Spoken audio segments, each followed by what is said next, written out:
किसानों के पास खेती है उनको प्रधानमंत्री किसान सम्मान निधि का लाभ मिल गया होता, लेकिन इन किसी भी योजना को दिल्ली के अंदर केजरीवाल सरकार ने लागू नहीं होने दिया।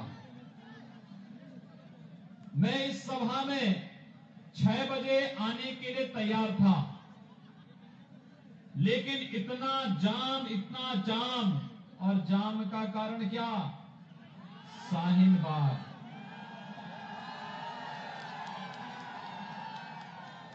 यानी दिल्ली को जाम करने का कारण क्या?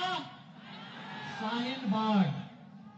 विकास को बाधित करना हो, पाकिस्तान प्रस्त तत्वों को देश के अंदर खुलेआम विचरण करने देना हो, तो केजरीवाल जैसे लोग मुबारक हैं।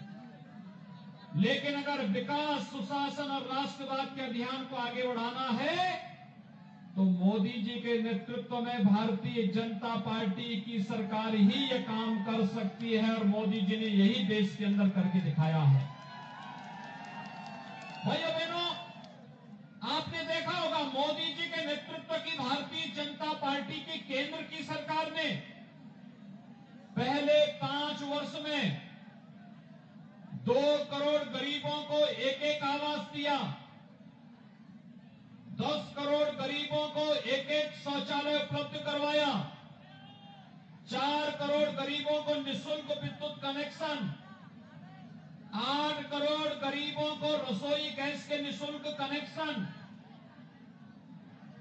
12 करोड़ किसानों को प्रधानमंत्री किसान सम्मान निधि, 15 करोड़ नौजवानों के लिए स्टैंड अप की योजना, प्रधानमंत्री मुद्रा की योजना, स्टार्टअप की योजना, मेक इन इंडिया की योजना, 35 करोड़ गरीबों के जनधन अकाउंट खुलवाना और 50 करोड़ गरीबों को आयुष्मान भारत में प्रतिवर्ष 5 लाख रुपए के निःशुल्क स्वास्थ्य की सुविधा किसी ने उपलब्ध कराई? प्रधानमंत्री मोदी जी ने उपलब्ध कराई। कहीं रेलवे, कहीं हाईवे, कहीं मेट्रो, कहीं एयर कनेक्टिविटी के माध्यम से वायु सेवा की बेहतर सुविधा, ये सभी कार्य प्रधानमंत्री मोदी जी के नेतृत्व में पूरे देश के अंदर युद्ध स्तर पर हुए। ये दिल्ली के अंदर ईस्टर्न एंड वेस्टर्न पेरिफेरल हुए। ये जितने कार्य हुए ये प्रधानमंत्री मोदी जी के कारण। लेकिन मेट्रो के फेज 4 का कार्य दिल्ली के अंदर केजरीवाल सरकार ने रुकवा दिया। दिल्ली मेरठ हरिद्वार 12 लेन का एक्सप्रेस वे और रैपिड रेल की सुविधा भी केजरीवाल सरकार सबसे बड़ी बाधा बन गई। यानी ये विकास के लिए नहीं, दिल्ली के अंदर अरविंद केजरीवाल नेतृत्व की ये आम आदमी पार्टी की सरकार दिल्ली के विकास में स्वयं बाधक बन गई। केजरीवाल सरकार दिल्ली के अंदर उन तत्वों को प्रश्रय देती है, किनको? जो लोग मोदी जी के दूसरे कार्यकाल में एक कदम जो उठाए गए आपने देखा होगा। पहला कदम उठाया, देश के अंदर आतंकवाद और अलगाववाद की सबसे बड़ी जड़ थी कश्मीर में धारा 370। मोदी जी ने 370 समाप्त कर दिया। पीड़ा किसको होती है? भाइयों बहनों, देश के अंदर 2 लोगों को, एक राहुल गांधी को, दूसरा अरविंद केजरीवाल को, और तीसरा पाकिस्तान के अंदर इमरान खान को। आपने देखा होगा इन सब की बोली भाषा एक जैसी मिल रही थी। और अब तो मैं चुनाव प्रचार वैसे यहां दिल्ली के अंदर प्रारंभ हुआ, दिल्ली के लोग परेशान हैं शाहीन बाग से, और अरविंद केजरीवाल के पक्ष में पाकिस्तान सरकार के मंत्री अपील कर रहे हैं कि केजरीवाल दिल्ली के अंदर अच्छा कर रहे हैं, अव्यवस्था फैला करके, अराजकता फैला करके, धरना प्रदर्शन के माध्यम से आम जनता के आवागमन को बाधित कर रहे हैं, भारत विरोधी नारे लगा रहे हैं। मैं पूछना चाहता हूं, जिस कार्य के लिए पाकिस्तान खुश होगा, क्या आपको खुश होना चाहिए?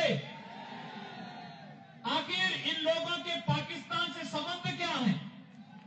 ये प्रश्न आम आदमी पार्टी के लोगों से पूछा जाना चाहिए।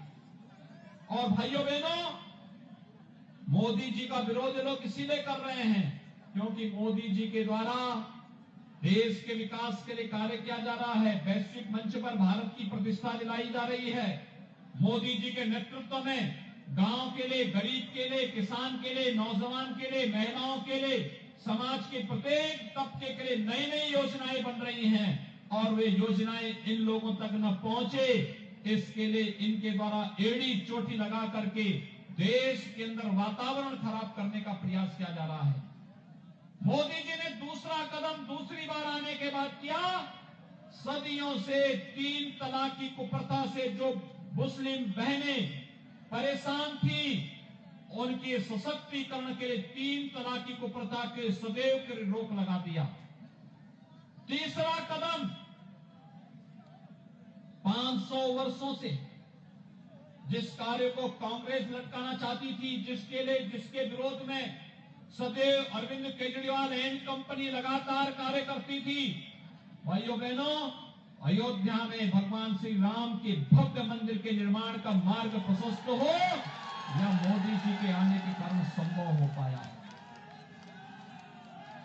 ये साइन बात तो एक बहाना है इनके लिए। भाइयों बहनों, असली मकसद तो इनका है कि आखिर राम मंदिर की समस्या का समाधान क्यों हो गया? कश्मीर में धारा 370 क्यों समाप्त हो गई? नागरिकता कानून पे हर व्यक्ति जानता है, नागरिकता देने का कानून है, लेने का नहीं। तो फिर इस पे प्रश्न किस बात के उठ रहे हैं? भाइयों बहनों, इनकी दृष्टि देखी जा सकती है, समझी जा सकती है। मैं भी आ रहा था, जब इससे पहले की सभा, बदरपुर की सभा करके जब मैं इधर आ रहा था, मैं देख रहा था कालंदी कुंज से जो नहर निकलती है आगरा के लिए, यानी कितना गंदा यमुना का पानी है। केजरीवाल ने यहाँ के लोगों को वायदे किए थे, कहा था हर विधानसभा में अच्छी पाठशाला दे देंगे। पाठशाला नहीं दे पाए, लेकिन मधुशाला की दुकान हर मोहल्ले मोहल्ले खुलवा दी है। नए नए फैसले ले जा रहे हैं। केजरीवाल सरकार कहती थी हर घर में शुद्ध पेयजल, आरओ का पानी पिलाएंगे। आरओ का पानी तो नहीं पिला पाए, लेकिन यमुना के जल को इतना जहरीला बना दिए कि स्वयं खांसते खांसते पूरे दिल्ली के लोगों को भी खांसने के लिए मजबूर कर दिया। भाइयों बहनों, ये देश की आस्था और विकास में सबसे बड़ी बाधा कोई है, ये लोग हैं जो लोग एक मंडली के रूप में हर अच्छे कार्य का विरोध करते हैं। यहां के बहुत सारे लोग जाते होंगे हरिद्वार में कांवड़ यात्रा में, जाते हैं कि नहीं जाते हैं? बहुत बड़ी संख्या जाती है। याद करिए 2017 के पहले, जब भारतीय जनता पार्टी की सरकार नहीं थी, कांवड़ यात्रा में सुविधा की बजाय डंडे पड़ते थे। हमारी सरकार आई और मैंने पूछा प्रशासन से, मैंने कहा कांवड़ यात्रा के लिए क्या व्यवस्था है? उन्होंने कहा साहब कोई व्यवस्था नहीं, इनके आने से बड़ी व्यवस्था फैलेगी। मैंने कहा वो शिव के भक्त हैं, कांवड़ यात्रा में क्या डीजे बजता है? कहा नहीं। मैंने कहा क्यों? कहा ये बहुत पहले से प्रतिबंध, कांग्रेस, सपा, बसपा की सरकार के समय बैन हो गया था। मैंने कहा भी देखो ये शिव भक्तों के लिए यात्रा निकल रही है और इस यात्रा में डीजे भी बजेगा, शंख भी बजेगा, घंटा भी बजेगा, घड़ियाल भी बजेगा और जगह जगह इनके स्वागत की तैयारी करिए और हेलीकॉप्टर से पुष्प वर्षा भी करिए। तो प्रशासन घबरा रहा था, कह रहा था कि ये काम करेंगे तो दंगा हो जाएगा। मैंने कहा देखो भाई, दंगे कैसे नियंत्रित होते हैं वो मैं जानता हूं, उसका उपचार। एक भी तिनका नहीं हिलेगा। भाइयों बहनों, ये आस्था का सम्मान भारतीय जनता पार्टी ही कर सकती है। ये आस्था का सम्मान कांग्रेस और केजरीवाल नहीं करेंगे।